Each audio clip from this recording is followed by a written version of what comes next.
जन्मा आलो त्याचे आजी फळ झाले साचे, तुम्ही सांभाळले संते, भय निरसली खंते। कृतकृत्य झालो इच्छा केली ते पावलो, तुम्ही सांभाळले संते, भय निरसली खंते। तुका म्हणे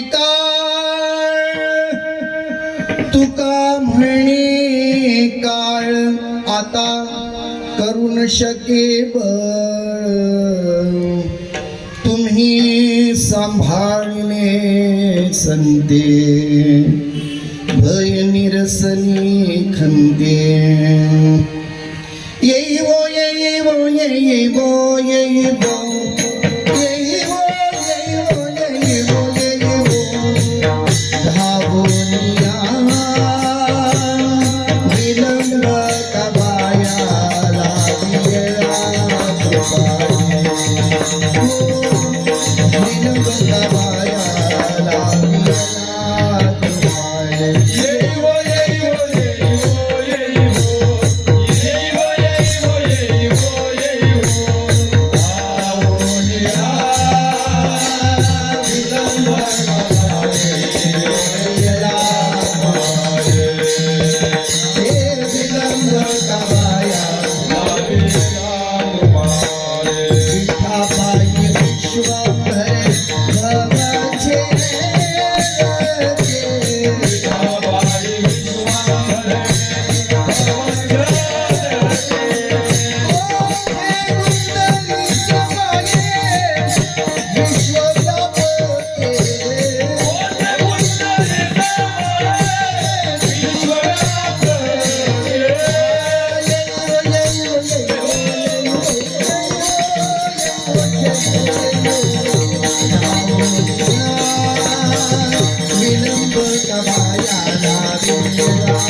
येईवो धावूनिया विलंब कबाया लाभिला कृपाळे, विठाबाई विश्वंभरे भवछेदके, कोठे गुंडली समाये विश्वव्यापके। येईवो येईवो येईवो येईवो येईवो येईवो येईवो येईवो, धावूनिया विलंब कमायला विला कृपाळे। समचरणं सरोजं सान्द्र नीलाबुदाभं जगननीत पाणिमण्डन मण्डनानां, तरुण तुलसी माला कंदरं कंज नेत्रं सदयध्वलहासं विठ्ठलं चिन्तयामि। ब्रह्मानन्दं परमसुखदं केवलं ज्ञानमूर्ति द्वन्द्वातीतं गगनसदृशं तत्त्वमस्यादिलक्ष्यम्, एकं नित्यं विमलमचलं सर्वधी साक्षिभूतं, भावातीतं त्रिगुणरहितं सद्गुरुं तं नमामि।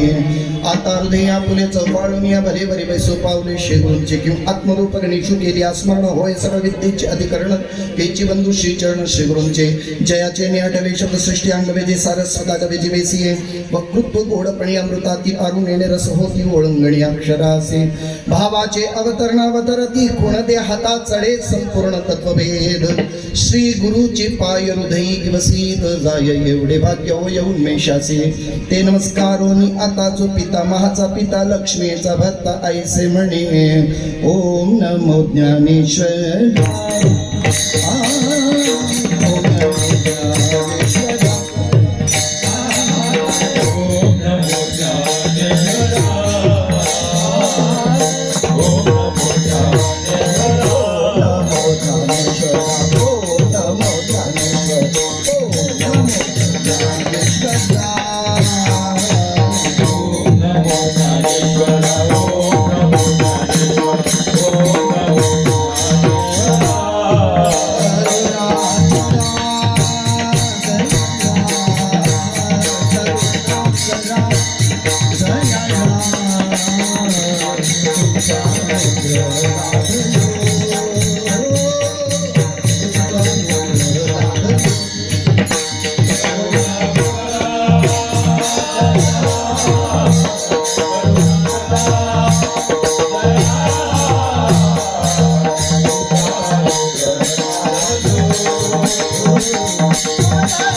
करुणाकर दयाळ तुमचा अनुग्रह लादलो पावन झालो चराचरी अलंकापुरी रम्य सिंहासन स्तंभदांभूज तेजस्प्रति प्रदेशम वेदेंद्रादिदेवै सदा स्तूयमानं समाधिस्थ मूर्तिं भजे ज्ञानदेवं नमामि सद्गुरुं शान्तं सच्चिदानंद विग्रहं पूर्ण ब्रह्म परानंदं ईशं आनंदी वल्लभं सद्गुरु सच्चिदानंदं केवलं करुणाकरं ज्ञानयोगेश्वरं वन्दे ज्ञानदेव पुनः पुनः विठ्ठल विठ्ठल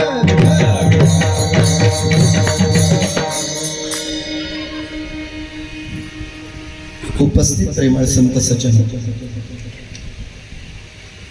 आपणा सर्वांच्या अर्थात भगवत चिंतन प्रित्यर्थ कार्यक्रमाच्या अंतर्गत नियोजित वेळेतील नियोजित सेवेअंतर्गत निवडलेला अभंग देहूचे सुप्रसिद्ध साधू जगद्वंद्य जगद्गुरु श्रीमंत तुकोबाराय यांचा साधू संतांसमोर कृतज्ञता प्रकट करणारा अभंग आहे.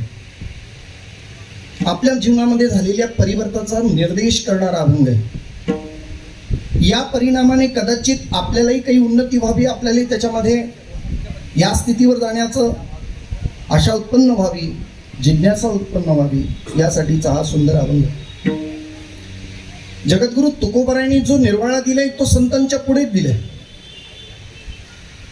संतांच्या पुढे देत असताना कशावरून तर अभंगाचं एक चिंतन आपल्या समोर आहे. तुम्ही सांभाळले संती.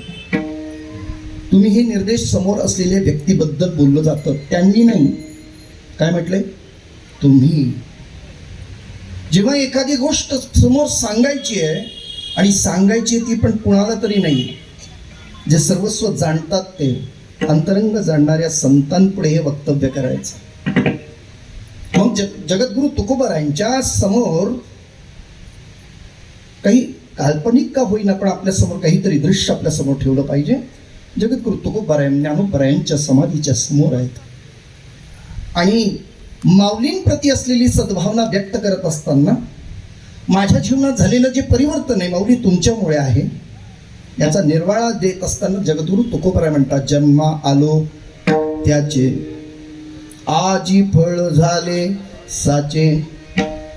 जन्माला आल्याचं आज फळ झालं म्हणजे याचा अर्थ अनेक वेळेला जन्माला तुकोबाराय आले असतील पण साचं म्हणजे खरं फळ अजून प्राप्त झालं नाही.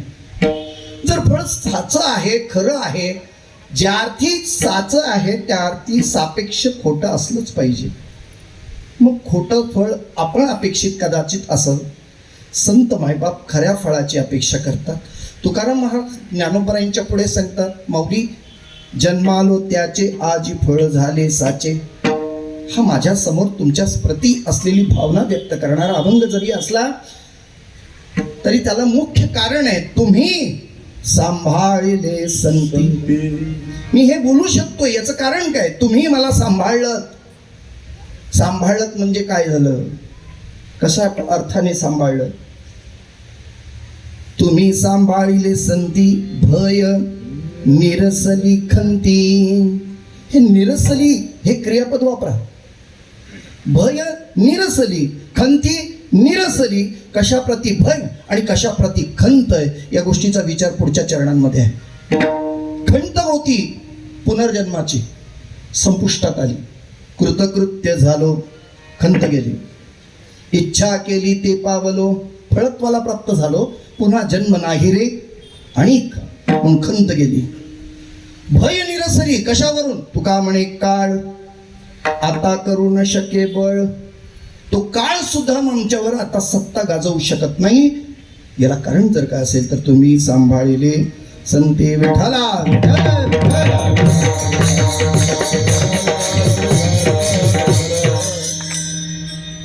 क्षमा मागून पण मी तुम्हाला आग्रहपूर्वक सांगेन, या अभंगाचं बाकी सगळे चरण नाही लक्षात राहिली तर एवढं तरी चरण लक्षात घ्या.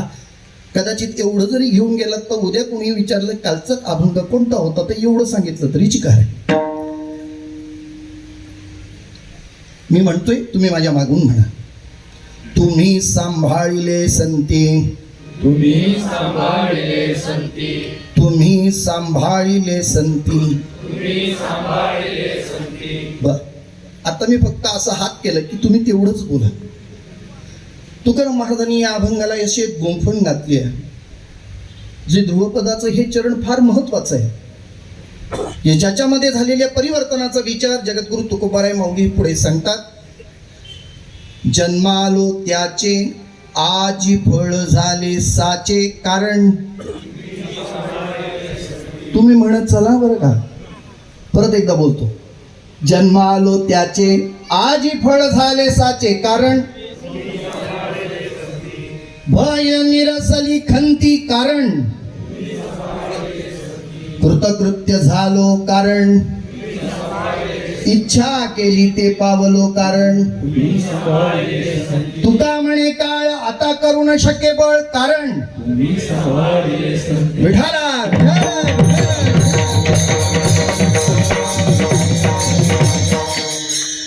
अभंगाला वेगवेगळे पैलू असतात. सगळेच पैलू एका कीर्तनात पूर्ण नाही करणार मी. काही हातचं राखून ठेवी. वेळेअभावी मी या गोष्टीला थोडंसं थांबतो. अभंगाचा सारांशात हा अर्थ तुमच्या पुढे दाखल केल्यानंतर विश्रुतरीत्या या अभंगाकडे वळण्यापूर्वी प्रस्तावना थोडक्यात अशी. सालाबादप्रमाणे याही वर्षी अखंड हरिनाम सप्ताह भांगारवाडी आणि श्रीराम मंदिर लोणावळा या स्थळी या ठिकाणी संपन्न होतोय. गेली 37 वर्ष पूर्ण झाल्यानंतर या 38व्या वर्षाच्या या तृतीय दिवसाची सेवा माझ्या वाट्याला आली. खरं तर या सप्ताहाचे जे आयोजक आहेत, प्रेरणास्थान आहे, श्रद्धास्थान आहे, ते या सप्ताहातील वैकुंठवासी हरिभक्तीपरायण भजनानंद दगडूभाई मेहता, तसंच याचप्रमाणे त्यांच्या प्रेरणेने गुरुवर्य वैकुंठवासी हरिभक्तीपरायण काशीनाथ महाराज भोसले बाबांच्या उपस्थितीमध्ये माझी इथे सेवा झालेली मला आठवते. आणि त्याचबरोबर त्यांच्या आशीर्वादाने वैकुंठवासी हरिभक्तीपरायण रवींद्र महाराज पंडित यांच्या कृपा आशीर्वादाने तसेच संपूर्ण नवमी भजन मंडळाचं हे आयोजन नियोजन यामध्ये असणारे सर्व पदाधिकारी, मी कुणा एकाचा उल्लेख करत नाही, पण जेवढी नवमीमध्ये समाविष्ट झालेली आहे. आणि खरं सांगू तर नवमीचं हे भजन मंडळ फार जुनं आणि प्रख्यात आहे. अगदी कुणाच्याही सुखदुःखामध्ये ज्यांचा सहभाग असतो, मग आनंदाचा क्षण असेल, दुःखाचा क्षण असेल, अशा सर्व प्रसंगी विठ्ठल सुखा विठ्ठल दुःखा विठ्ठल मुखा विठ्ठल. आज या न्यायानं आज या ठिकाणी अखंड नामयज्ञ सप्ताहाच्या या प्रसंगाचं चिंतन करण्याकरता येतो. चला मी लगेच माझ्या अभंगाच्या मूळ पदाकडे येतो. मानवी जीवनातली उत्क्रांती कधीतरी आपण आत्मसात केली पाहिजे किंवा कळून घेतली पाहिजे. मी माझ्यासाठी केलेला प्रश्न आहे, कदाचित तो तुम्हाला उपयोगी ठरेलच असं नाही, पण मी वैयक्तिक जीवनाशी माझ्या संबंधित विचार करतो. कधीतरी इव्हॅल्युएशन करावं, कधीतरी आपल्या गोष्टीची तुलनात्मक विचार करावा. मी इयत्ता पहिलीत होतो, पहिलीतून दुसरीत गेलो, दुसरीतून तिसरीत करता करता मी 15वी पास झालो. वर्ष बदलत गेलं आणि माझी ही प्रगतीचा मार्गही वाढत गेला. त्यानंतर मी नोकरी मिळाली, मग मी लग्न केलं, मुलं बाळ झाली. हा माझा प्रगतीचा मार्ग आहे. 10,000चा पगार होता, आता 50-60 हजाराचा पगार झाला. ही प्रगतीचा मार्ग आहे. किती वर्षात झाला हे सांगता येईल. कदाचित 30 वर्ष मी सर्व्हिस करतो, या 30 वर्षात माझा इथपर्यंत पगार गेला. हे माझं इव्हॅल्युएशन झालं. आध्यात्मिक उन्नतीचा विचार तुमच्या आणि माझ्यासहित आपण करून पहा की मी किती वर्षापासून परमार्थ करतो, माझ्या प्रगतीचा मार्ग काय. मला आजही उत्तर सापडलं नाही. मी कुठून प्रवास केलाय, कुठपर्यंत येऊन पोहोचलोय, अजून किती टप्पा मागे आहे, शिल्लक आहे, अजूनही मला सापडलं नाही. मी तुमच्याबद्दल नाही बोलत, मी वैयक्तिक माझ्या जीवनाशी बोलतोय. जे करत असो तर माझ्या प्रगतीत काय आहे, काय बदलाव झाला, माझ्यामध्ये काय परिवर्तन झालं. हा परिवर्तन जोपर्यंत होत नाही तोपर्यंत खऱ्या अर्थाने आम्हाला परमार्थिक म्हणता येत नाही. विडाला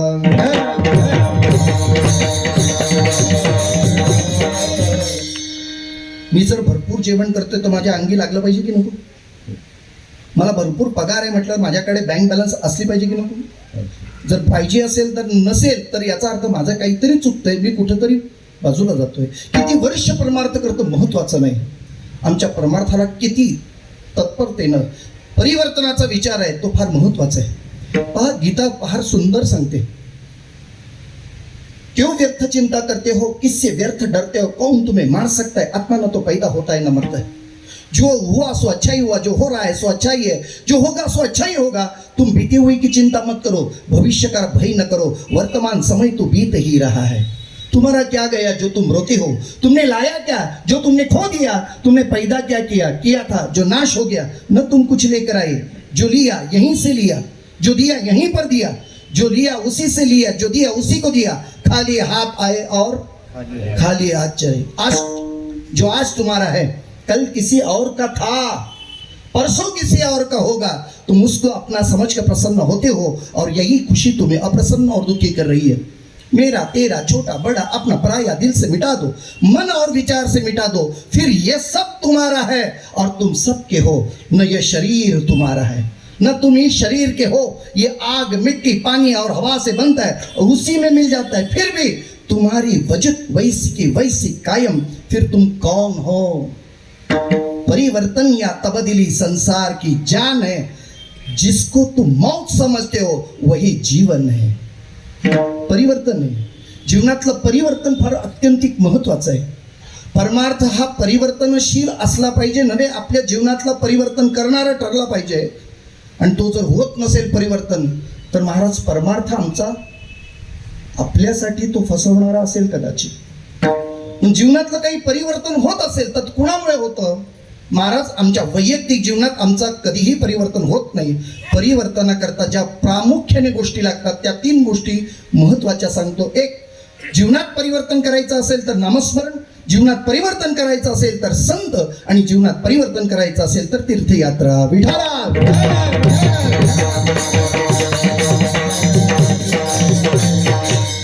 एक दाखला त्याच्यामध्ये देईन आणि पुढे चालेल. नामस्मरणाने जीवन परिवर्तन होतं, आपल्या सगळ्यांना माहिती आहे. वाल्याचा वाल्मिक ऋषी झालं, काय केलं? नामस्मरण. एकच चिंतन केलं. एका नामस्मरणाने वाल्याचा वाल्मिक ऋषी झाला, परिवर्तन झालं फक्त नामाने. विठाला. चला परिवर्तनाचा दुसरा विचार मी मांडला. जे 3 मुद्दे तुमच्या पुढे ठेवले ते 3 मुद्द्यातला पहिला मुद्दा सांगितला. दुसरा मुद्दा काय आठवतो का आपल्याला? चला असू द्या, मी परत एकदा त्याचं उच्चारण करतो. माणसाचं परिवर्तन कशाने होत असेल तर माणसाचं परिवर्तन पहिलं नामस्मरण, दुसरं संत संगत आणि तिसरं तीर्थयात्रा. हे प्रामुख्याने 3 परिवर्तनाचे अनेक विचार आहेत, पण हे जे आपल्याला साध्यतेनं करता येतील, सहजासहजी करता येतील, हे करण्याजोगं आहे म्हणून याचा विचार करतोय. पहिलं चिंतन केलं मी नामस्मरणाने वाल्याचा वाल्मिक ऋषी झाला. 1 तास उरला खटवांग रायासी, 1 तासात त्यांनी आपला उद्धार करून घेतला. नामस्मरणाचा विचार आपण थोडक्यात मी बाजूला ठेवतो. आता नंबर दुसरा आपण म्हटलं होतं संत संगत, मी त्याला मागे ठेवतो. आणि तीर्थ सांगितलंय, तीर्थ यात्रा. जवळच कळसीत हाये, जवळच कळसीत हाये, हात चालावया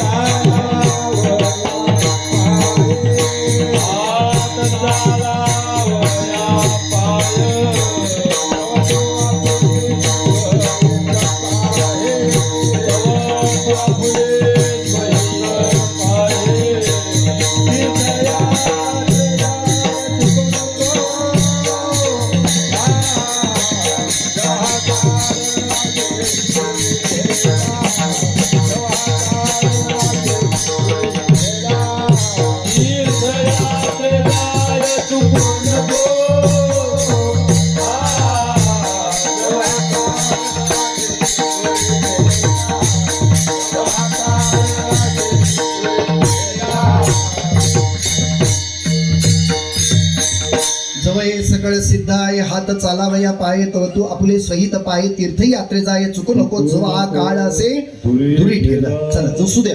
महाराजांचं असं म्हणणं आहे, तीर्थयात्रा सुद्धा मानवी जीवनाला परिवर्तन करते. यासाठी एकच उपाय म्हणण्यापेक्षा एक दाखला तुमच्या समोर ठेवतो. विठाला ज्ञानोबरायांनी आपल्या समवेत नामदेव महाराजांना घेतलं आणि तीर्थयात्रा करण्याची इच्छा प्रकट केली. ऐकता ना तुम्ही सगळे? इकडे माझ्याकडे लक्ष द्या. ज्ञानोबरायांनी नामदेवांच्या संगतीने तीर्थयात्रा करण्याचे म्हणून आपल्या मालिकेमध्ये तीर्थावली ही जी प्रकरणं आहेत त्या तीर्थवाली प्रसंगाच्या अनुषंगाने आहेत. ज्ञानोबरायांनी नामदेवांना स्वतः हाताशी घ्यावं याचा अर्थ कळला का आपल्याला? ज्ञान शेवट आहे, पण ज्ञानाला जोड असावी नामाची. ज्ञान आणि नाम जर एकत्र आलं तरच ही क्रांती, हा बदल होऊ शकतो. म्हणून ज्ञानोबरायांचं नामसाधनेचं आणि ज्ञानोबरायांचं ज्ञान या दोघांची सांगड म्हणजे आपला भक्ती संप्रदाय आहे. आपल्याला फार मोठ्ठता आहे, दिव्यता आहे, आम्हाला कळत नाही. मग नामदेव महाराजांना विचारलं तुम्ही येता का? नामदेव महाराज म्हटलं अजिबात जमणार नाही, मी काही देवाला सोडून कुठे जात नाही, मी जाणार सुद्धा नाही. शेवटी नामदेव महाराज निघून गेले.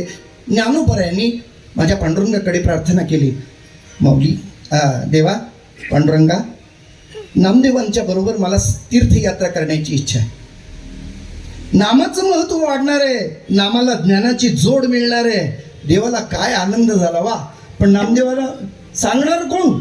म्हणे नामदेव महाराज तुमच्याशिवाय कोणाचं ऐकणार नाही. शेवटी नामदेवाला बोलवण्यात आलं. देवानी सांगितलं नाम्या माऊलींबरोबर जा. नामदेव महाराज म्हणाले देवा आपलं ठरलं होतं, कटावरी कर नाही ज्या देवाचे, निघे मी तयाचे दर्शन. नामदेवांनी सांगितलं देवा ज्याचे हात कटेवर नाहीत त्या देवाचं मी दर्शन घेणार नाही. उद्या ज्ञानोबराय म्हणतील या पडा महादेवाच्या पाया, पडा या दुर्गादेवीच्या पाया, मी पडणार नाही आणि मी त्यांच्या बरोबर जाणार नाही, तुला सोडून तर कुठेच जाणार नाही. नामदेवाची समज काढताना माझे परमात्मा सांगतात अरे नामन्या, हे ज्ञानोबराय म्हणजे दुसरं कोण नाही रे. ज्ञानदेव आत्मा माझा किंवा विठोबाचा प्राण सखा. दीपिका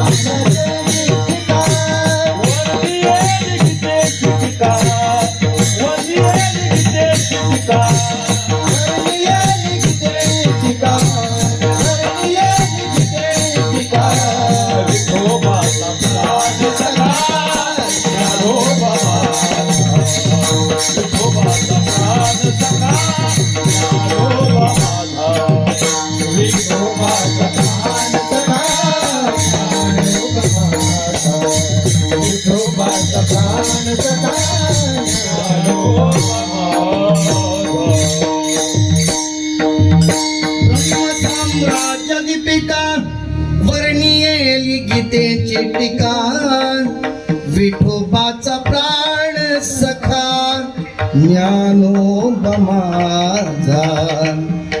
नामदेव महाराजांनी विरोध दर्शवला. माझ्या पांडुरंगाने सांगितलं नाम्या अरे ज्ञानोबा म्हणजे दुसरं तिसरं कोण नाही, तो माझा काय आहे प्राण. ज्ञानदेव आत्मा माझा आणि मी आणि तो वेगळा नाही. म्हणजे तो तुझ्या बरोबर याचा अर्थ मी सुद्धा तुझ्याच बरोबर. म्हणजे तू जिथं असशील तिथं, जेथे जातो तेथे, सगळं प्रमाण दिलं. मग नामदेव महाराज तीर्थयात्रेला गेले. या तीर्थयात्रेच्या परिणामाने काय आहे, महाराज अंतःकरण शुद्ध होतं. या अंतःकरणाच्या शुद्धीनंतर ज्ञानाचा उदय होत असतो. मग काय काय परिवर्तन करतं? नामस्मरण आलेले विक्षेप दूर करतं. विचार सागरवाचा मल, विक्षेप, आवरण या तिन्हांची निवृत्ती करायची असेल तर नामस्मरण हे प्रभावी साधन सांगितलं. शेवटचं चिंतन आपल्याला म्हणता येईल, तीर्थयात्रा केली तर मानवी जीवनातलं कल्याण होतं. आपल्या स्थितीचं अस्तित्वांतराचा अभ्यासाचा एक मार्ग ठरतो, ती म्हणजे तीर्थयात्रा. आपली बॉडी तिथपर्यंत पोहोचते का, त्या गोष्टीला सहन करू शकते का, हे सगळं आजमावायला आम्हाला तीर्थयात्रेला जावं लागतं. दोन गोष्टी मी आध्यात्मिक विचाराने मांडले.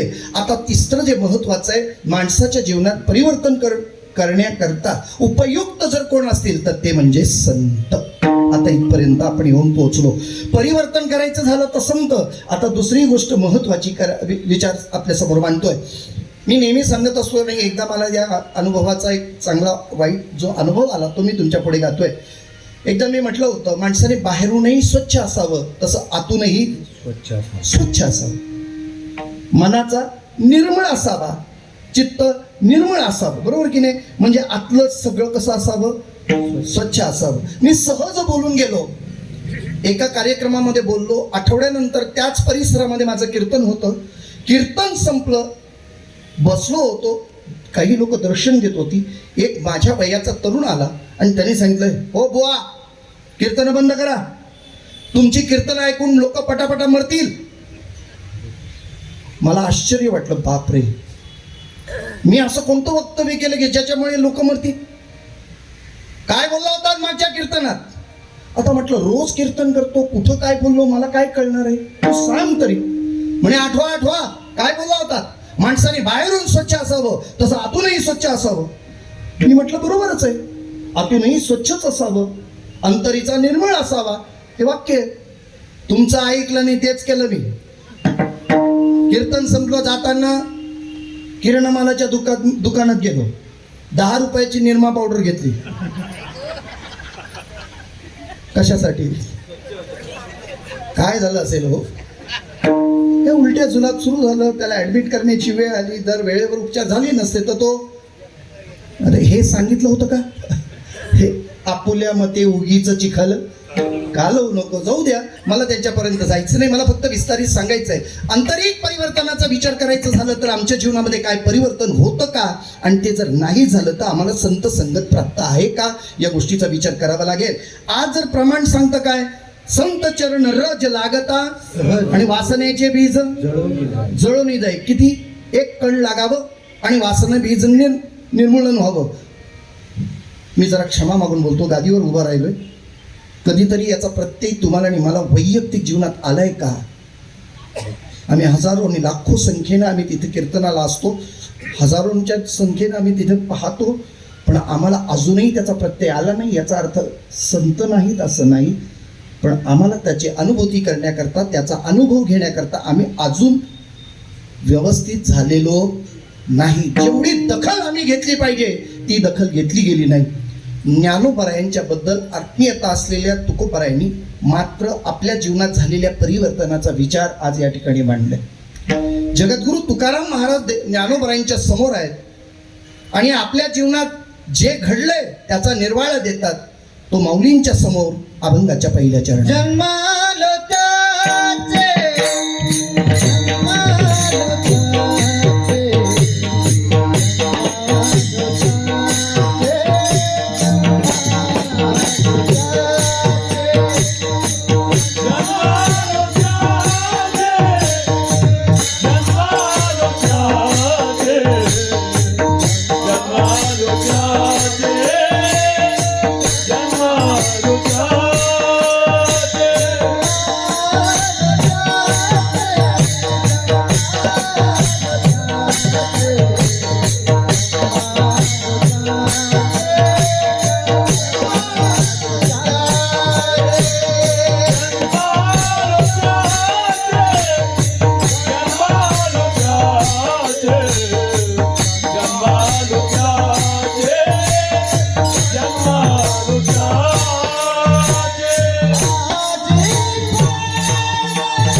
अभंगाकडे येत असताना प्रत्येक चरणाचा आणि प्रत्येक शब्दांचा आपण जर विचार करू गेलो तर त्याच्यामध्ये विस्तारित भाव लक्षात येतील.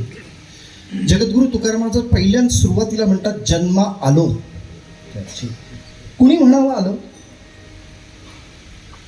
ऐकतं तुम्ही सगळे? आलो म्हणण्याचे अधिकारी असावे लागतात. जन्माला येणं आपल्या हातात नाही. कसं? प्रारब्ध क्रियामान आणि संचित या गोष्टीचा विचार करायला गेलं तर 3 प्रकारच्या प्रारब्धाचा विचार सांगितला जातो.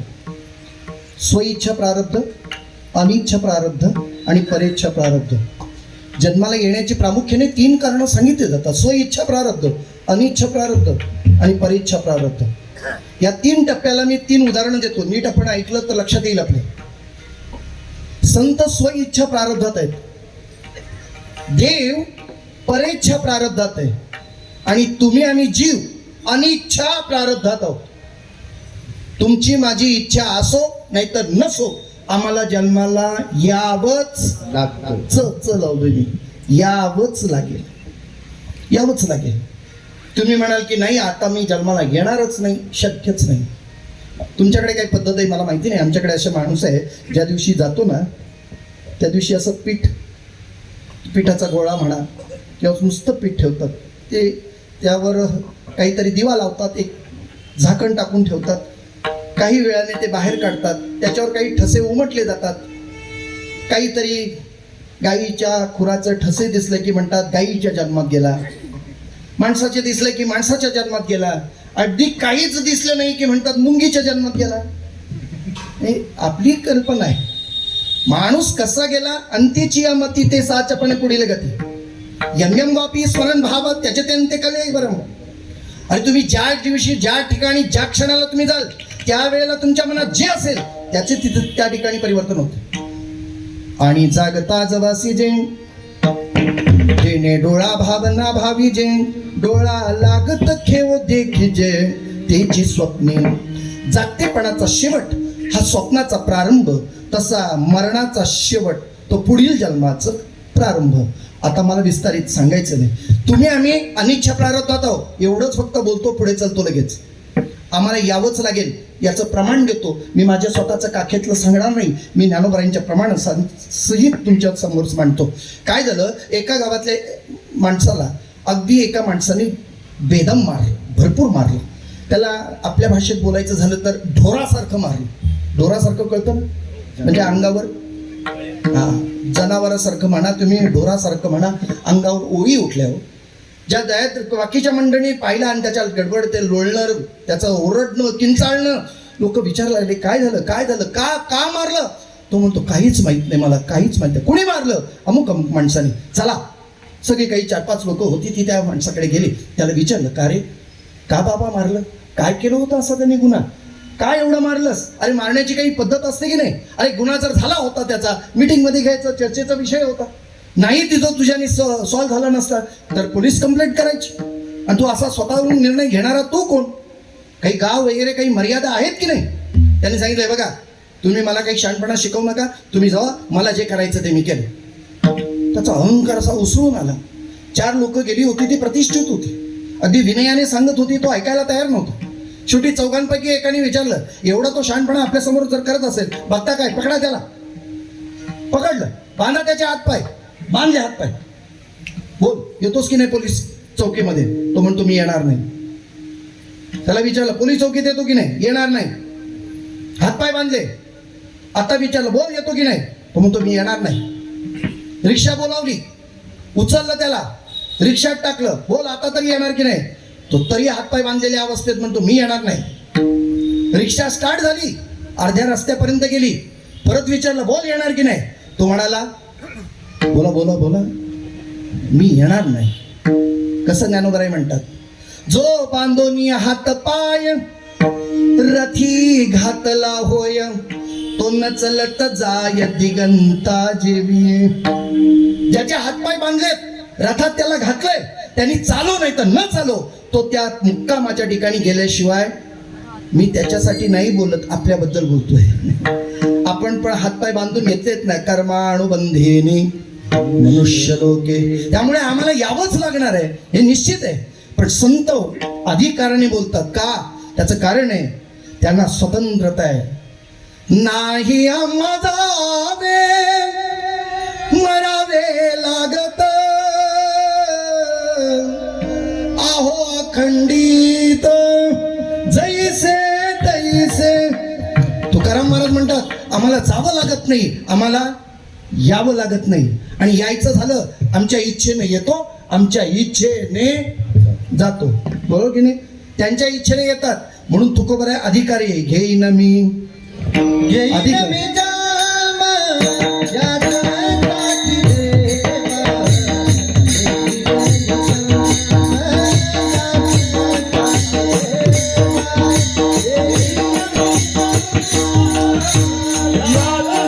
यादसाठी देवा, येईल जन्म यादसाठी देवा.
घेईन मी जन्म यादसाठी देवा. पा तुकाराम महाराज अधिकारवाणीने बोलतात, घेईन मी जन्म उपजोनी या उडती येऊ. येऊ म्हणतात, हा अधिकार आहे त्यांना जन्म घेण्याचा जाण्याचा. म्हणून इथं म्हणतात जन्मा आलो आलो. बघा स्वतःहून आलो. त्याचे जे जन्माला आलो त्याचं आजी फळ झाले साचे, मला फळ प्राप्त झालं. काय असेल असं फळ? या फळाला कारण कोण असेल? हे फळप्राप्ती त्यांना सिद्ध होण्याकरता त्यांनी जो निर्वाळा दिलाय, हे जर मला जन्माचं फळ खऱ्या अर्थाने जर साध्य झालं असेल, म्हणजे जन्म मरण खंडित झालं असेल, नवे नवे आत्मसुखाच्या आत्मप्राप्तीपर्यंत जर मी गेलो असेल, तर याला कारण जर काय असेल तर ते कारण माझे संत आहेत. हेच अभंगाचा द्वितीय चरण आहे. तुम्ही सांभाळे संते, तुम्ही सांभाळे संते.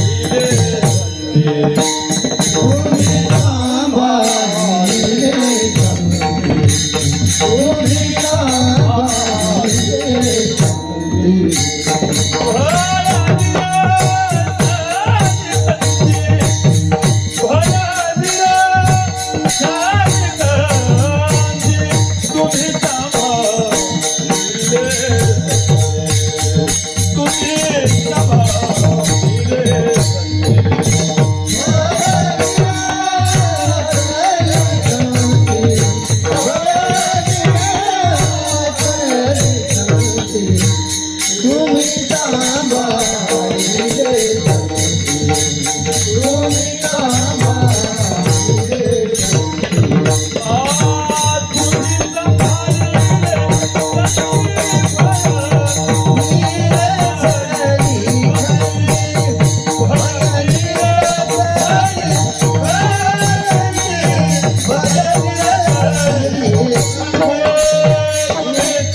सगळ्यांनी महात्म्यांच्या पुढे सांगितलं, माऊली तुम्ही आमचं सांभाळ केलं. सांभाळणं इतकं सोपं नाही महाराज, सांभाळणं इतकं सोपं नाही.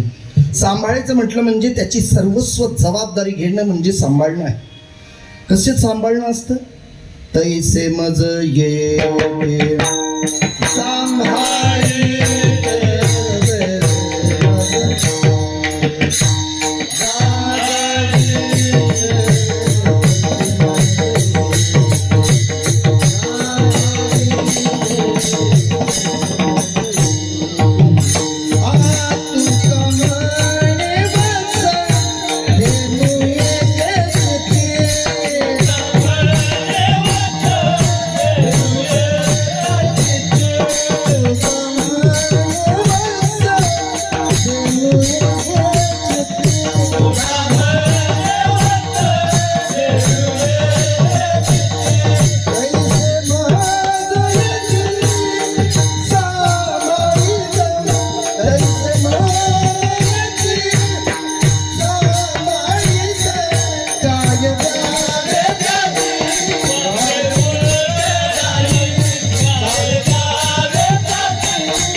सांभाळिले संती.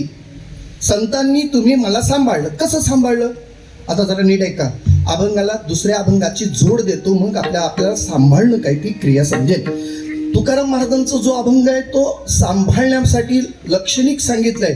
तुका म्हणे वत्स धेनू एकेची ती तैसे मज येती सांभाळ. हे तुकोबारांनी एक उदाहरण दिले. काय घडलं असेल ते उदाहरण प्रासंगिक आहे. ऐका. आई शेतावरून आपल्या घराकडे यायला निघाली. तिचं बाळ पाळण्यामध्ये आहे. बाळाला झोपून ती बिचारी शेतावर गेलेली आहे आणि घराकडे यायला निघाली. त्याच वेळेला एका गाईचं वासरू गोठ्यामध्ये आहे. गाई रानात चरायला गेले. दोघही एका वेळेला घराकडे येताना दिसत आहेत. आणि आश्चर्य काय झालं? ज्या घरात ज्या बाईचं बाळ पाळण्यात होतं आणि ज्या गाईचं वासरू गोठ्यात होतं, त्या घराला आणि त्या वाड्याला आग लागली. आगीचं डोम असं दिसायला लागलं. धुराचा लोट दिसत होता लांबून. आईच्या लक्षात आलं आपल्या घराकडेच सगळ्यांची ओढ दिसते. उपस्थित असलेली सगळी माणसं आग विझवण्याच्या प्रयत्नात. आई धावत निघाली. त्याच वेगानं गाई सुद्धा शेपटी वर करून हंबरडा फोडत गाई आपल्या वासराकडे निघाली आहे. काय आश्चर्य आहे. आई पुढे येऊन पाहतात तर सगळी लोक तिला थांबवण्याच्या प्रयत्नात आहे. अगं थांब, आग भरपूर लागलेली आहे, विझेल, कुठेतरी मार्ग मिळेल. तिला थांबवतायत. काही नाही. मात्र सगळे पाणी घेऊन आग विझवण्याच्या प्रयत्नात. आग काही इतकी लागली होती की ती विझवणं अशक्य होतं. गोठ्याला सुद्धा चारी बाजूनी आग लागली होती. आतून वासरू ओरडत होतं. गायीनं सुद्धा अंबरडा फोडला आणि बघता क्षणी मागचा पुढचा विचार केला नाही. गायीनं स्वतःला त्यात झोकून दिलं. आपल्या शिंगानं वासराचं दावा असलेलं ते खुंट बाजूला केलं आणि सुखरूप गायीनं आपल्या वासराला घेऊन बाहेर आली. पण एवढ्या गडबडीमध्ये आईचं बाळ मात्र जळून खाक झालं. तो प्रसंग पाहिला. मग तुकोबारांचं म्हणणं आहे, तुका म्हणे वत्स धेनू एके चित्ती तैसे मज येती. संत तुमच्या आमच्यासाठी आगीत झोकून द्यायला. अहो हे अवतार घ्यायचं म्हणजे काही साधं नाहीये.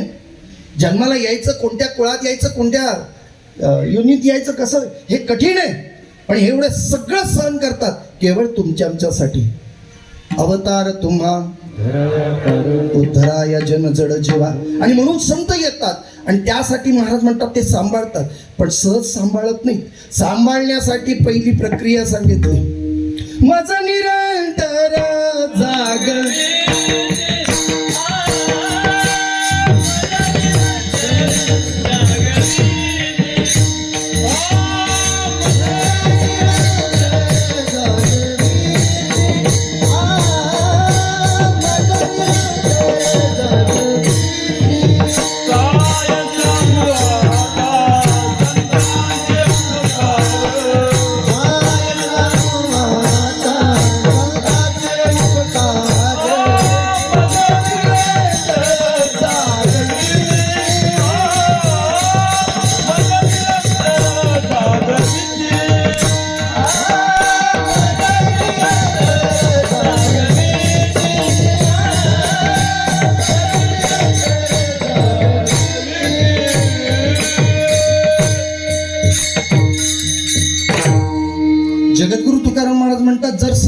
मला सांभाळतायत, तर त्यांची प्रक्रिया आहे, सहजासहजी सांभाळत नाही. तेच संत तुम्हा माया बापांना अर्थात तुमच्या माझ्यासारख्या जीवाला जागवतात. आता जागा रे भाई नाव जागा, जागा करतात.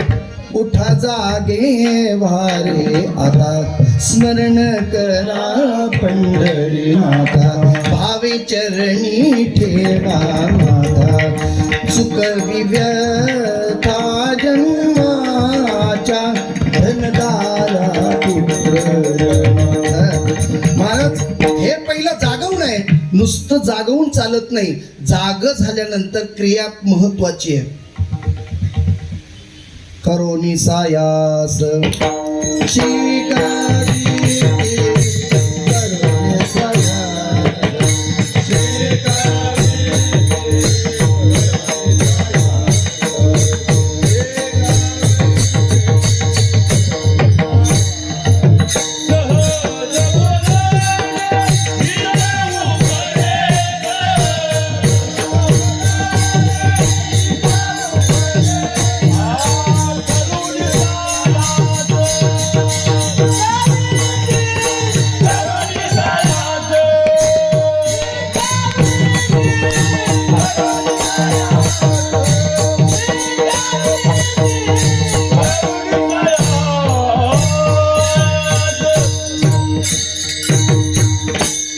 जगद्गुरु तुकाराम महाराज सांभाळतात ही प्रक्रिया मी सांगताना जरा मागे आलो. पहिलं सांगितलं ते जागविती, मग काय करतात शिकविती, मग काय करतात सांभाळीती. आता तरी कळलं की नाही? पहिलं तुम्हा आम्हाला जागे करतात, आता सगळे काही जागे होतात का? तू बरा शेवटी म्हणायला लागले वाजतसे बोंब कोणी जाऊ दे आता. नाही हे बघा, सोंग घेतलेल्या माणसाला कधीच जाग करता येत नाही, झोपलेल्याला जाग करता येतं, पण सोंग घेतलेल्या माणसाला नगारा वाजवला तरी उठणार नाही. अजून सांगू का तुम्हाला? काही काही माणसं जागी आहेत. किती जागी आहेत तुम्हाला उदाहरण सांगायचं झालं तर पटपट सांगतो लगेच, लक्षात आहे का? एकाच्या घरात चोर शिरले. आमच्या काही या दिवसांमध्ये थंडीच्या दिवसामध्ये वगैरे वगैरे चोरी फार होते. ते चोर शिरले घरामध्ये. आमच्याकडे असं म्हटलं जातं की ते चोर जर घरात काही नाही मिळालं तर त्या माणसाला मारून जातात, ही भीती होती ते. त्यामुळे चोर शिरल्याची चाहूल लागता क्षणी त्यांनी अंगावरचं पांघरून जे अंगावर होतं ते डोक्यावर घेतलं, घट्ट डोळे मिटले आणि मनातल्या मनात म्हणतो तुला काय न्यायचं ते ने, पण मला काय मारू. नंबर 1. चला दुसरा नंबर, ज्याला कळलं चाहूल लागली घरामध्ये कोणीतरी आत येतोय, त्याच्या लक्षात आलं, त्यांनी डोळ्यावर पांघरून घेतलं, पण हळूच असं टोक वर करून बघतो काय काय नेलं, काय काय घेतलं, आहे की नाही? उठत नाही. 3 नंबरचा आहे, दरवाजाची कडी उघडताना त्याला चाहूल लागली. दरवाजा बाजूला झाल्याबरोबर बाहेरचा प्रकाश आतमध्ये येऊ लागला. याला कळलं चोर आपल्या आतमध्ये घरामध्ये शिरतोय. आकृती समोर दिसायला लागली. बारीक डोळे करून तीक्ष्ण नजरेने तो पाहत होता. चोर जशा जवळ आले त्यांनी लाईटची सगळी बटणं चालू केली. चोर थांबले का? चोर पळाले. आता मी तुम्हाला 3 उदाहरणं सांगितली. एकाने डोळ्यावर घट्ट पांघरून घेतलं, दुसऱ्याने अर्ध उघडून बघितलं आणि तिसऱ्याने लाईट चालू केल्या. यातला जागा कोण? लाईट. हा, अगोदरचे काय झोपले होते काय? मग आतले अगोदरचे पण जागे आहेत असं म्हणायचं का तुम्हाला? खरा जागा कोण? आता सांगतो तुम्हाला पटेल. काही माणसं म्हणतात जाऊ द्या ना, कसला आली वारी, कसला आलाय सप्ताह, कसलं हिंदुत्व, घ्या पांघरून, जगाचं काय घेणं नाही देणं नाही. कशी जगतात ती त्यांची त्यांना माहिती, आपल्याला काय जगते. अरे शेजारच्या घराला आग लागली ती हळू तुमच्या घराला कधी लागेल याचा काय? जागृत राहिलं पाहिजे की नाही? अजून झोपलेली माणसं आहेत, नाही त्यांना अजून त्याच्याबद्दल काय वाटत. नंबर 1. नंबर 2, काही माणसं हळूच पाहतात. जमल काय या वर्षी माळ घालू का पुढल्या वर्षी? घातली त्यांची किती टिकली. काही माणसं बोलायला काही कमी नाही. म्हणजे अजूनही काही माणसं जाऊ का नको, परमार्थ करू का नको, ही अर्धवट जागी असली. आणि जो खरा जागा आहे ना, तो ज्या क्षणाला कळतंय त्या क्षणाला उभा राहतो. आणि एवढा खंबीरपणे उभा राहतो, हे माझं आहे, मी हिरावून देणार नाही. आणि असं जो जागा होतो तो परमार्थाला लागतो. विठाला म्हणून नुसतं जागे भारे आता नाही, पुढचं काय, स्मरण करा हे जागृती आहे, खरी जागृती ही आहे. तसं संतांनी तुम्हाला आम्हाला जागं केलं, आम्हाला शिकवलं. जागं केलेलं शिकवलेला फुकट जाऊन द्यायचं कसं? म्हणून तैसे मज येती तुम्ही सांभाळिले संती. त्याचा परिणाम काय झालं? भय निरसली खंती, भीती गेली, खंती गेली. खंत गेली कशावरून? अभंगाचं 3रं चरण. कृत्य कृत्य झालो, कृत्य कृत्य झालो. वा, वा, वा.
कृतकृत्य झालो, कृतकृत्य झालो, इच्छा केली ते पावलो.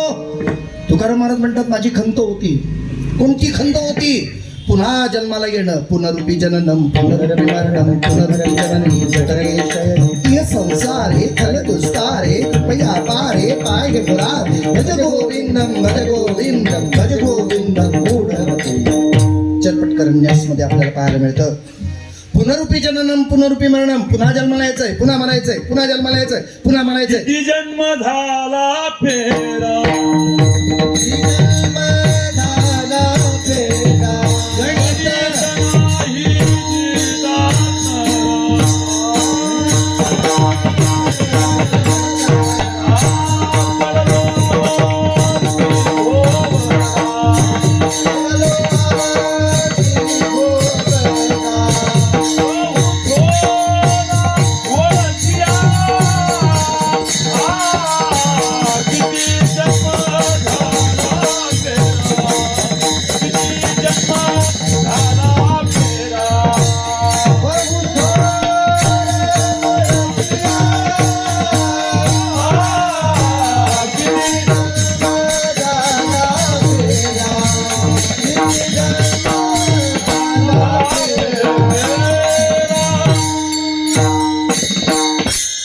किती किती किती नाही बोला तर खरं. किती किती काय आपल्याला माहिती आहे. 184 न चुके बेरा. किती म्हटलंय? 184. पण तरी किती नाही कळलं तुम्हाला? किती? लक्ष बोला ना तुम्ही. 184. कशी आहे ती? कशा पद्धतीची आहे? 30 लक्ष योनी. काय 20 लक्ष योनी वृक्षामध्ये घ्याव्या, जळचरी भोगाव्या 9 लक्ष. 11 लक्ष योनी क्रीड्यामध्ये घ्याव्या, पशु माझी 30 लक्ष. अशी ही सगळी योनी आहे. मला तिथपर्यंत जायचं आहे. मला फक्त म्हणायचं आहे किती? 84. पुन्हा परत बोलतो. 84 लक्ष काय फेरा, पण तरी सुद्धा महाराजांचं प्रमाण आहे एक एक योनी.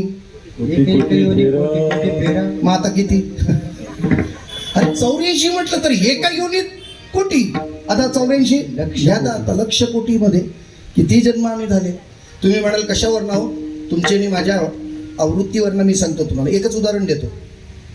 मुलांना शिकण्या लहानपणी आम्हाला शिकवावं लागतं की नाही? सगळ्या गोष्टी शिकवाव्या लागतात. जेवायचं कसं शिकवायला लागतं, कपडे कसे घालायचे शिकवायला लागतं, आंघोळ कशी करायची शिकवायला लागतं, अभ्यास शिकवावं लागतं.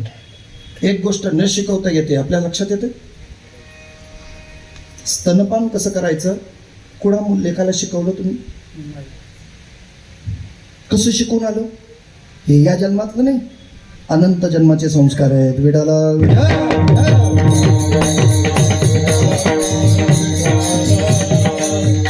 अनादि संसार मालेच्या ठाई, नित्य विषय सेविता पायी, जडोन ठेला चित्ताच्या ठाई, वारंवार देई भोगिता. नाथ महाराज म्हणतात अनेक भोग झाले, अनेक जन्म झाले आमचे, आणि त्यामुळे आमच्यावर पडलेले संस्कार आहेत आणि त्याचा पुनरावृत्त हे खंडित करायचं आहे. पुन्हा जन्म नको आहे. कारण तुकोबारायांची तशी प्रतिज्ञा होती, पुरे पुरे हा संसार कर्म भयवंत दुस्तर राहो ने देसीर एके ठाई निश्चल. म्हणून तुकोबारायांनी प्रार्थना केली, देवा मी अवगुणी अन्यायी किती म्हणून सांगू काही, आता माझं पायी ठाबदी विठ्ठले. म्हणून या ठिकाणी मला पुरे संसार पुरे पुरे म्हणण्याची वेळ आली. हा संसार पूर्ण व्हावा याचा अर्थ जन्म मंदी खंडित व्हावा. आणि कसं होईल? महाराज म्हणतात जरी आपण नाही केला तर तो पुन्हा जन्माला येतो. कशावरून? ती खंत आहे. कशी खंत? खंती ते न करा,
जगद्गुरु तुकाराम महाराजांनी सांगितलं माझे कृतकृत्य झालो. याचा अर्थ काय? मी जन्माला आलो, तुम्ही संत मला भेटला, तुम्ही माझा सांभाळ केला, त्याच्यामुळे आता मला पुन्हा जन्म नाही. याचा अर्थ माझी खंत संपली. जे होणं पुढे पुढे पुनरावृत्ती होती ती खंडित झाली. आता जन्माला येणे नाही ऐसे केले. मला असं करून ठेवलं. या संतांनी मला पुन्हाला जन्माला यायचं नाही या भाषेवर ठेवलं. याचा अर्थ आत्मसुखाची आत्मप्राप्तीची इच्छा जी होती ती माझी परिपूर्ण झाली. संतांनी मला उद्बोध केला, ज्ञान दिलं, त्याचा परिणाम मला सांभाळलं, मला शिकवलं, मला बोलतं केलं. नवे म्हणून माझं कृतकृत्य झालो, इच्छा केली ते पावलो, ही खंत गेली. पण भीती गेली कशावरून? अभंगाचं शेवटचं चरण. तुका म्हणे काळ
विठ्ठला विठ्ठला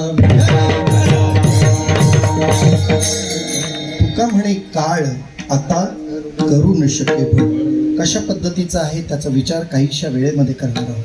तत्पूर्वी संप्रदायाच्या नियमानुसार हाताने टाळी पांडुरंगाचं चिंतन करूया. या जीवनाचा तुकोबारांशी लागलेला जो संबंधित विचार आहे तो आपल्या जीवनाशी कुठपर्यंत आहे या गोष्टीचा काहीसा आढावा घेऊ. काळ आपल्यावर करणारी सत्ता कशा पद्धतीची असेल या गोष्टीचा थोडासा विचार करू आणि वेळेतच कीर्तनाला पूर्णत्वाला नेऊ. पुन्हा एकदा आपणा सर्वांच्या पवित्र चरणाला प्रणिपात करतो. मी मगाशी सांगितले 3 गोष्टीमध्ये परिवर्तन होतं. कुठले कुठले? नामस्मरण, संत संगत, तीर्थयात्रा. मग आपण पहिली गोष्ट तर महत्वाची करूया. विठोबा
विठ्ठला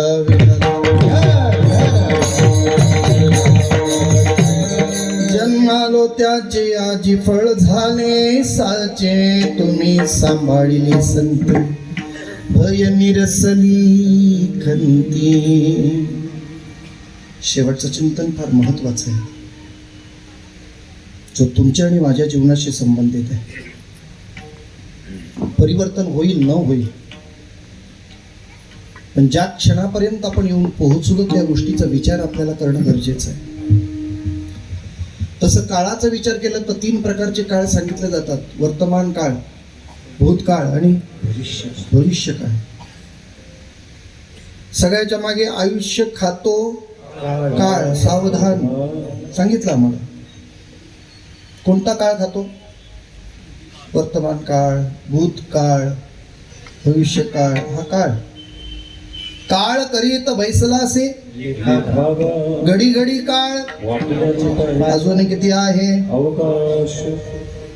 महाराज काळ आपल्या मागे लागलाय म्हणजे नेमकं काय? कोणता काळ अशा पद्धतीचा विचार करतो? संत वाङ्मयामध्ये हे 3 काळ तर सांगितले व्यावहारिक जीवनात. तसे 2 काळ सांगितले, एक सुकाळ आणि एक दुष्काळ. काही काळ आपल्याला सुकाळ असतो आणि काही काळ आपल्याला दुष्काळ असतो. याही पेक्षा 3 काळातले 2 काळ महत्वाचे सांगितले जे तुमच्या आणि माझ्या जीवनाशी संबंधित आहे. एक मध्यान्ह काळ आणि अंतिम काळ. आता इथे या. आपण मध्यान्ह काळामध्ये आहोत आणि आजही आपण मध्यान्हाचा विचार करतो. काय मध्यान्हाचा विचार आहे माहिती? किती झाला संन्याशी, पुढे पुढे मध्यानासी तोंडवासी मध्यानासी, तोंडवासी म्हणजे आपण आता विचार करतो तो कशाचा? शरीराचा, पोटाचा विचार करतो. आज तुमचं माझं जे चाललेलं आहे, रात्रंदिवस सायास करशी प्रपंच हरिशी न भजशी, कशासाठी चाललंय हो? कशासाठी चाललंय? पोटासाठी, बरोबर की नाही? किती आहे पोट? हा, विध भरपोट किंवा टिच भरपोट म्हणतात. किती लागतं त्याला? फार लागत नाही. प्रमाण सांगू का? खरं काय प्रमाण आहे ते सगळ्यांना मी मान्य करत नाही किंवा आग्रह करत नाही. पण ज्यांना आपली प्रकृती व्यवस्थित ठेवायची असेल ना, त्यांनी सांगितलं परमात्म्याने आपल्याला जेवढं पोट दिलंय तेवढं त्याची जागाही आपल्याला कळून दिली. दोन हे आपण असे हात एकत्र आले की त्याला पसा म्हणतो आपण. तुमच्याकडे काय म्हणतात? ओंजळ घ्या म्हणा. हां, पसा म्हणा, ओंजळ. याच्यात जेवढं मावेल तेवढंच तुम्हाला आणि मला लागतं. आता याच्या पलीकडचं आहे ते काय? आता तुम्ही ठरवा ना. हे आम्ही डॉक्टरसाठी केलेलं नियोजन. आता कळलं तुम्हाला? जे एक्स्ट्रा खाल्लं ते कुणासाठी? इथं कोणी डॉक्टर नाही ना, असलं तर ते काही असो. हे डॉक्टरसाठी आहे. याचा अर्थ काय? आम्हाला जे ॲसिडिटी होत असेल, अपचन होत असेल, आणखी रोगाला काही कारण असेल तर एवढं विचार. आमचं तुमचं माझं चाललेलं आहे हा फक्त मध्यान्ह काळ चालू आहे. संत मध्यान्ह काळाचा विचार करत नाही, संत अंत काळाचा विचार करतो. अंतकाळी ज्याचे नाम आले मुखा, तुका म्हणे सुखा पार नाही. फार अंतकाळाचा विचार केला पाहिजे. आमचा परमार्थ आम्हाला रोज शिकवतो. काय शिकवतो? याजसाठी केला होता अट्टहास, काय शेवटचा दिस गोड व्हावा, गोड व्हावा. हा परमार्थ कशासाठी आहे? हे 38 वर्ष आम्ही जे अन्नदान करतोय, ज्ञानेश्वरी पारायण करतोय, भागवत गातोय, गाथा भजन करतोय, काकड आरती करतोय, जागर करतोय, नमस्मरण चालू आहे, कशासाठी? शेवटचा दिस गोड व्हावा. म्हणजे याला अंतकाळ म्हणतात. आपल्याला काळाचा जो विचार करायचा आहे तो अंतकाळाचा विचार महत्वाचा. तो जर नाही केला तर परमार्थ उपयोगाचाच नाही. तुमचा आणि माझा अंतकाळाचा विचार कसा आहे? कबीरजी सांगतात पहा. कबीरजी, कबीरा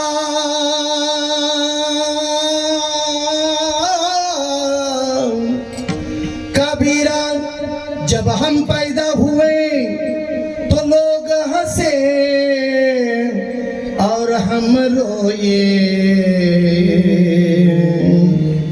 अब ऐसी करनी कर चले कि जग रोए और हम हंसे. जीने रे जीने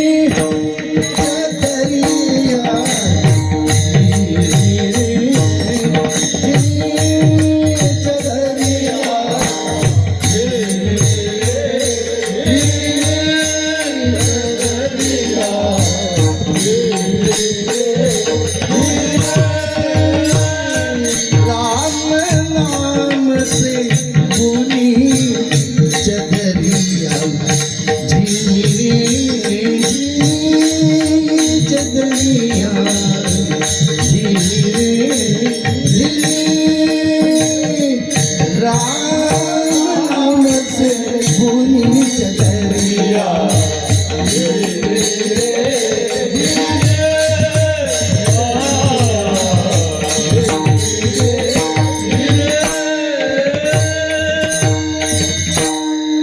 काय शिकलो आपण बघूया. कबीरजी म्हणतात, कबीरांग जब हम पैदा हुए तब लोग हसे. आपण आलो तेव्हा आनंद झाला ना घरातल्या लोकांना. वा वा, मुलगा झाला, वा मुलगी झाली. मुलगी काय म्हणतात? बेटी. आणि धनाची म्हणतात. घरातली सगळी माणसं हसत होती आणि तुम्ही आम्ही बोला लवकर. आता घरातले हसत होते आणि आम्ही रडत होतो. तुम्हाला माहिती का, आपल्याला पुरुषांना कदाचित कळणार नाही, माता भगिनीला लवकर कळेल.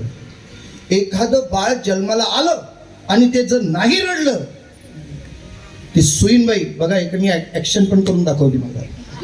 माझं लक्ष आहे, तुम्ही काय बघू नका तिकडं. ती बाई काय करते माहिती का, पोरगं जर नाही रडलं ना, जरा असं उलटं करते, पाय हातात धरते, डोकं खाली करते आणि पाठीवर एक रट्ट्या मारते. त्यातही ते रडलं नाही, भरलेल्या बादलीत बुचकळते. गुदमरल्यासारखं होऊन जर रडलं, मग ती म्हणते जिवंत आहे. नाही तर घोषणा होते, काय गेलं. रडल्यामुळे आम्ही जिवंत आहोत याची काय झाली, खात्री झाली. कधीपासून रडायला लागलो, बोला लवकर. कधीपासून रडायला लागलो, जन्माला आल्यापासून. आता किती दिवस रडायचं, बोला लवकर. हा, आयुष्यभर रडायचं. कबीरजी आम्हाला शिकवतात ना, अब ऐसी करणी कर चले. अरे आता तरी सुरा, अब ऐसी करणी कर चले के जग रोए और हम हसे. अरे आम्ही जाताना हसत गेलं पाहिजे आणि जगाने आमच्यासाठी रडलं पाहिजे. म्हणजे प्रक्रिया बदला, हे परिवर्तन आहे. कधी कळेल हे, कळो येईल अंतकाळी. तेव्हाच सांगितलंय, संत अंतकाळीचा विचार करतात, तुम्ही आम्ही मध्यान्ह काळाचा विचार करतो. काळ हा तुमच्या आणि माझ्यासाठी जागा आहे, तो वाट पाहतोय. आणि म्हणून जागेपणा असतानाच या काळाच्या तडाख्यात न जाता आम्हाला काळच संपवायचा असेल तर काळावर मात करता आली पाहिजे. जगद्गुरु हे तुकोबाराय संत मायबाप आम्हाला याची जाणीव करून देतात. म्हणून जगा काळ खाय आम्ही माथा दिला. आता काळ विचार करा. परत बोलतो, चला आज न उद्या तुम्हाला आणि मला सगळ्यांना जावं लागणार आहे. येथे उरणा आले अवतार, येरते पामर जीव किती. अरे सगळे आले, रामकृष्णाधिक आले, तरी या मृत्यू लोकात प्रत्येकाला जावंच लागतं. नाही राहता आलं. पण जाताना महाराज कसं जातात, महाराज कधीही जाता येईल, तो जाणं होईल.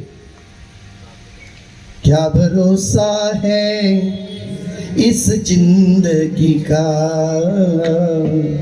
क्या भरोसा है इस जिंदगी का. साथ देती नहीं, साथ देती नहीं वो किसी का. क्या भरोसा है इस जिंदगी का, क्या भरोसा है. शम्मा बुझ जाते हैं जलते जलते, शम्मा बुझ जाते हैं जलते जलते. सांस रुक जाती है चलते चलते, सांस रुक जाती है चलते चलते. साथ देती नहीं, साथ देती नहीं वो किसी का. क्या भरोसा है इस जिंदगी का, क्या भरोसा है इस जिंदगी का, क्या भरोसा है.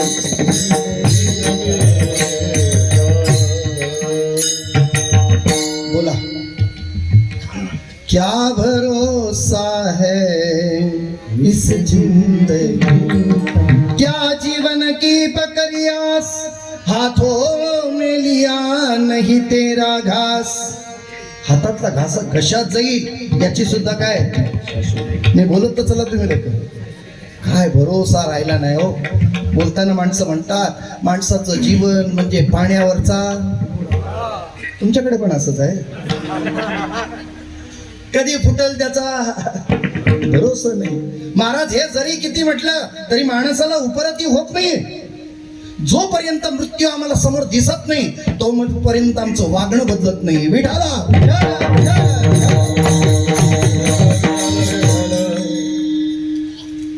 परीक्षित राजा किती दिवसात, 7 दिवसात. आपण पण जाणार किती दिवसात, कबूल आहे ना. बघा मोजापासून का आपल्यासाठी काय 8वा दिवस काढलेला नाही. या 7 दिवसात आपणही जाणार. परीक्षिती राजा तरला सगळा 7 दिवसा माझी कारण नाही. त्याला कळलं 7व्या दिवशी मी काय आहे, कोण मरणार. तक्षक नावाचा सर्प येणार आणि मला दंश करणार. केवढी तयारी केली होती, केवढी. सगळे मांत्रिक तांत्रिक बोलवले होते. पाण्याच्या डोहामध्ये एका खांब्यावर काचेचा महाल तयार केला होता. कुठली गोष्टी इन्स्पेक्शन केल्याशिवाय, व्हेरीफाय टेस्टिंग केल्याशिवाय आत पाठवलं नाही. 7 दिवस झाले होते. 7व्या दिवशी फळं आणली होती. मोठ्या फळातून येईल म्हणून बोरच आला होता. लक्षात येतो ना तुमच्या? त्या बोरामधून काय निघाली? एक आळी निघाली. 3च तक्षकाचं रूप धारण केलं. जेवायचं ते घडलं. सोडा, मला वाच विषय तो महत्वाचा नाही. काळ कितीही तुम्ही प्रयत्न केला तरी काळ तुम्हाला आणि मला नेल्याशिवाय राहत नाही. पण जगद्गुरु तुकोबारे म्हणतात, आता काळ आमच्यावर सत्ता करू शकत नाही. काळावर आम्ही सत्ता गाजवली. का? त्याचं कारण आहे, आमच्या हातात आहे. काय? नामस्मरण केल्यामुळे कळी काळ तयासी न पाहे दृष्टी कळी काळ. माझं पहिलं चिंतन तेच सांगतोय. नामस्मरण केल्याचा परिणाम आहे काळ आमच्याकडे येत नाही. कसं? यमधर्म सांगे दूता तुम्हा नाही तेथे सत्ता, जेथे होय हरी कथा सदा घोष नामाचा. नका जाऊ त्यांच्या गावा नामधारकाच्या शिवा, सुदर्शन यावा घरटी फिरे भोवते. म्हणून नामस्मरण करणाऱ्याला काळ जवळ करत नाही, काळ जवळ येत नाही. यमकुळ गोत्र वर्जिये. मला माहिती आहे हरिपाठ आहे, सुरुवात नाही करता येणार तुम्हाला. ज्ञानदेव मंत्र, हरिनामाचे शस्त्र, यमकुळ गोत्र. बोला ना. संत मायबाप म्हणतात काळ आमच्याकडे येणार नाही, आणि आलाच तर काळ करी सलाम तुकया घरी राबत असे. अरे जगा काळ खाय आम्ही, हा अधिकार आहे. पण तुकोबारे म्हणतात, तुका म्हणे काळ आता करू न शके बळ. ज्ञानेश्वर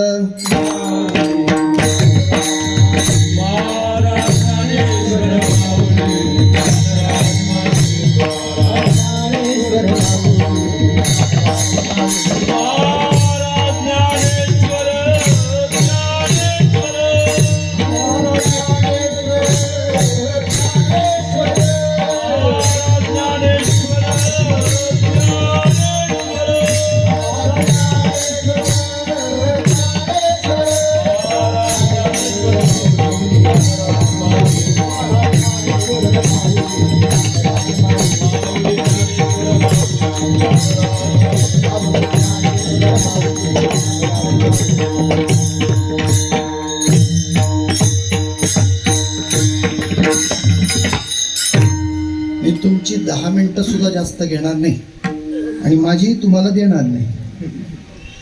त्यामुळे 10 मिनिटं माझ्या हातात शिल्लक आहे. मी समन्वय थोडंसं लावतो आणि या वाणीला मी पूर्ण विराम देतो. कीर्तन संपलं, हा फक्त भाषांतरित भाग संपला. आता आपल्या जीवनाशी आपण बोलायला प्रयत्न करूया. कधीतरी आत्मपरीक्षणाचा विचार कधीतरी करूया. मी अगदी सुरुवातीला सांगितलं, आमचा प्रयत्न आहे, आमचा प्रवास आहे. आमच्या प्रवास मार्गावर आम्ही किती टप्पा पोहोचलो हे जसं सांगता आलं पाहिजे. 5 किलोमीटरचं चाललो, अजून 55 किलोमीटर सांगता आलं पाहिजे. आम्ही चालतोय आणि रस्ता संपतच नाही. किलोमीटर जसेच्या तसे उलट वाढतायत, कमी होत नाही. याचा अर्थ आम्ही विरुद्ध दिशेला चाललोय. माहिती नाही? GPS आम्हाला सांगतो please take a right turn.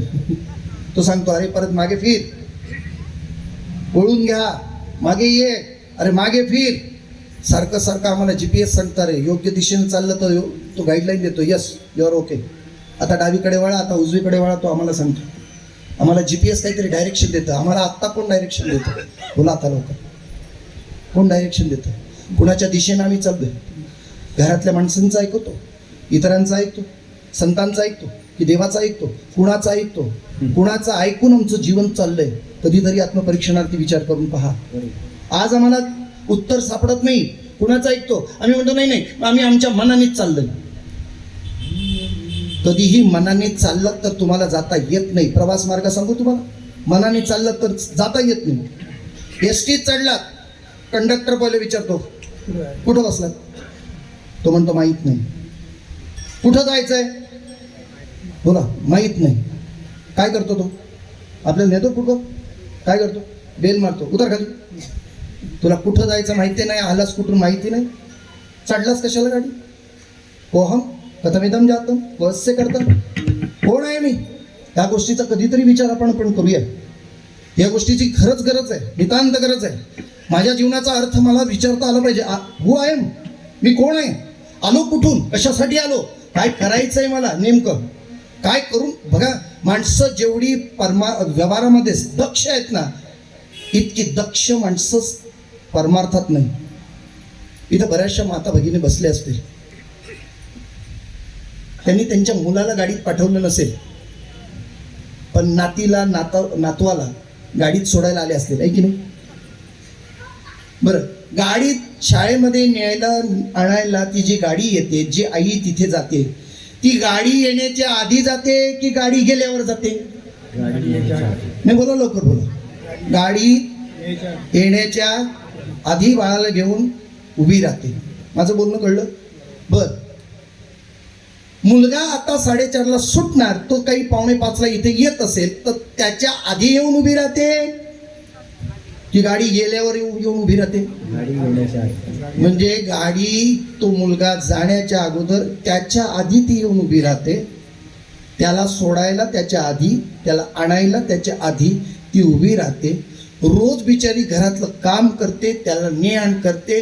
मुलगा लहानाचा मोठा होतो, फार शिकतो आणि वर आईला म्हणतो, तुला काय येतंय, तुला काय कळतंय? म्हणजे ज्यांनी आपलं सगळी कामं बाजूला ठेवली, ज्यांनी स्वतःचा सगळा वेळ तिथं दिला, त्याचाच त्या मुलाचा आपल्याला ऐकायला काय मिळतंय, तुला काय कळतंय? म्हणजे आम्ही आमचं आयुष्य तिथं दिलं, त्यांनी आम्हाला असं म्हणावं, तुला काय कळतंय?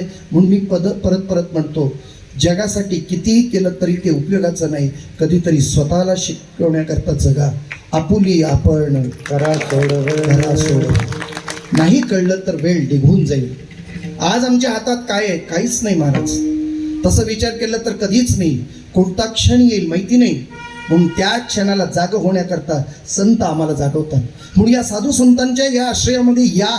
मी मगाशी म्हटलं 3 गोष्टी महत्वाच्या आहेत. पहिलं नामस्मरण, संत संगत, दुसरं संत संगत. आज जर कथा कीर्तनकार कीर्तन करत असतील, प्रवचन करत असतील, नामस्मरण करत असतील, संत वचनच सांगतात, संतांचंच सांगतात. कोणताही बुवा स्वतःचा सांगत नाही.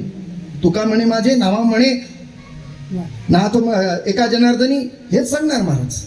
म्हणून तिथंच विचार फक्त करा. आपल्या बद्दलचं बोलत नाही, मी संत वचनांचा विचार करायला भाग पाडतोय तुम्हाला आणि मला. म्हणून आज कधीतरी सावध होऊ, आपलं स्वतःसाठी जगूया. मग काय करायचंय? संतांचं संगत करायची. कशी करायला? आता संत संगत. माझा वेळ नाही, मी जाणून देणार. संत संगत कशी करायला? कोण आहे सगळ्या जगातलं संत? आता कीर्तन करती नवती संत, तिथंच मी शेरा देतो पहिलं. मग संत कोण आहेत? आज ज्ञानोबारांची ज्ञानेश्वरी हे संत आहेत. ज्ञानेश्वरी वाचा, त्यांची संगत करा. तुकोबारांचा गाथा वाचा, त्याची संगत करा. नाथांचं भागवत वाचा, त्याची संगत करा. ही संत संगत ज्या दिवशी आम्हाला घडेल ना, तेव्हा आम्हाला म्हणता येईल, कृतकृत्य झालो, इच्छा केली ते पावलो, जन्मालो त्याचे, आजी फळ झाली साचे, तुम्ही सांभाळले संती. हा संती शब्द प्रयोग त्याच्यासाठी आहे. अनेक ग्रंथांचं वाचन, अध्ययन, अध्यापन करा. वेळ ना, वेळ मिळेल तेव्हा हरिपाठ म्हणा, कधीही म्हणा. तुम्हाला मिळेल तेव्हा हरिपाठ म्हणा. विचार करू नका संध्याकाळीच म्हणायचं. जेव्हा तुम्हाला वाटतं की इथं वेळ आहे, 10 मिनिटं जातील माझं, तेवढ्यात हरिपाठ सुरू करा. हरिपाठ कीर्ती पवित्रची होय. बघा ना, प्रयत्न करून बघा. पवित्र देह व्हायचाय, अंतरंग पवित्र व्हायचंय. भगवंताचं नामस्मरण करा, हरिपाठ करा, संत संगत करा, ज्ञानेश्वरी वाचा. आणि हे जर केलं तर जन्मालो त्याचे, आजी फळ झाले साचे, तुम्ही सांभाळिले संती, भय निरसले खंती. या आपणा सर्वांच्या दृष्टिक्षेपात येताना नवमी मंडळाने केलेल्या उपक्रमामध्ये पुन्हा एकदा येणं झालं. तुम्हा मायबापांचं दर्शन घडलं. इतका काही योग्यतेचा मी नाही आहे, पण करविली तैशी केली कटकट, वाकडे के नीट देव जाणे. आज या त्या परिसरामध्ये मला परमार्थाचं जे हे दृष्टिक्षेपात जर तुम्ही आणलं असेल तर माझ्या परमार्थातले परमादरणीय परमस्नेही स्नेहांकित सुभाष महाराज पडवळ, त्यांच्या त्या ठिकाणी येत होतो. त्यांच्या गावावरून आमची कुरवंडा तिथून दिंडी जायची आणि त्या कुटुंबाशी असं जोडलं गेलो आणि त्याच्या अनुषंगाने हा संपूर्ण परिसरामध्ये तुम्हा सगळ्या माईबापांचं अगदी जवळचं ताईत म्हणून मी ठरलो. आज तुमची जाणारी 35 क्रमांकाची किती 39 क्रमांकाची दिंडी, 35 क्रमांकाची दिंडी इकडे आहे तुमची शिकवण, नाही माझ्याबरोबर आलेली शिकवण ते 35मध्ये आहेत आणि आपण 39मध्ये. म्हणजे या सगळ्या परिवाराने मला स्वीकारलं. आपणा सर्वांचं ऋण व्यक्त करतो, आपणा पवित्र चरणाला प्रणिपात करतो. वाङ्मयीन सेवेला मी इथेच ठेवतो आणि या सेवेअंतर्गत उपस्थितांमध्ये असणारे सर्व गुणीजन मंडळी सगळ्यांचं नामोल्लेख जरी करत नसलो तरी सर्वांप्रती असलेली सद्भावना आहे आणि त्या भावने अंतरपोटी आपणा पवित्र चरणाला प्रणिपात करतो. मी इथे वाणीला पूर्ण विराम देतो. उत्तम मृदुंगमणी त्यांनी सुंदर साथ दिली, पेटी वादक आहे. सिस्टीमही छान पद्धतीने आम्हाला साकारली गेली. आपण साऱ्यांनी श्रवण केलं त्यांनाही धन्यवाद देतो. आणि मावळ मुक्ताई म्हणून जिचा उल्लेख केला जातो त्या यूट्यूब चॅनलवाले आमचे रुपाली नाणेकर त्यांनाही सुद्धा धन्यवाद देतो. कारण हे सगळं जे आहे हे दूरपर्यंत जातं. आपल्याला कोणीतरी पाहतं म्हणण्यापेक्षा आमचा सप्ताह इतक्या पद्धतीने आणि छान पद्धतीने चाललंय याचं सुद्धा लौकिकता होते. ही फार काळाची गरज आहे. म्हणून पुन्हा एकदा सर्वांप्रती सद्भावना व्यक्त करून वाणीला पूर्ण विराम. जय विठ्ठल जय जय विठ्ठल जय विठ्ठल जय विठ्ठल जय विठ्ठल